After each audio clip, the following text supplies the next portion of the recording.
Hey everyone, welcome back. Today, we're diving into a super practical topic: how to change your address with Chase Bank in 2025. Whether you're moving homes or just updating your info, keeping your bank details current is crucial to avoid any hiccups with your accounts, like delayed statements or security issues. This quick guide will walk you through the process step by step, so you can get it done in under 5 minutes. First things first, make sure you have your Chase Bank login details handy. You'll need access to your online account or the Chase mobile app. It's the easiest way to update in 2025.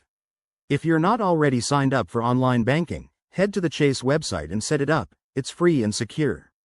Step 1. Log into your Chase account. Open the Chase website or app, enter your username and password, and go through any two-factor authentication if prompted. Once you're in, navigate to the Profile or Settings section. Look for an icon that looks like a person or gear. Step 2. Find the Address Update option. In the Profile area, you'll see your personal information listed. Click on the address field. It might say Edit or Update Details. Enter your new address accurately, double-checking for any typos in street names, city, state, or zip code. Step 3. Verify and save. Chase might ask you to confirm your identity here, especially in 2025 with enhanced security measures.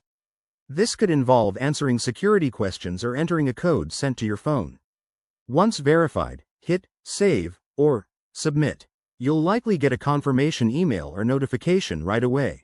A quick tip: if you can't update online, for example, if you're traveling or have account restrictions, visit a local Chase branch with your ID and proof of new address.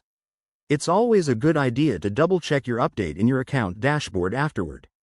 There you have it. Updating your address with Chase Bank is straightforward and helps keep everything running smoothly. If you found this helpful, give this video a thumbs up, subscribe for more banking tips, and drop a comment if you have questions. Thanks for watching, and see you next time.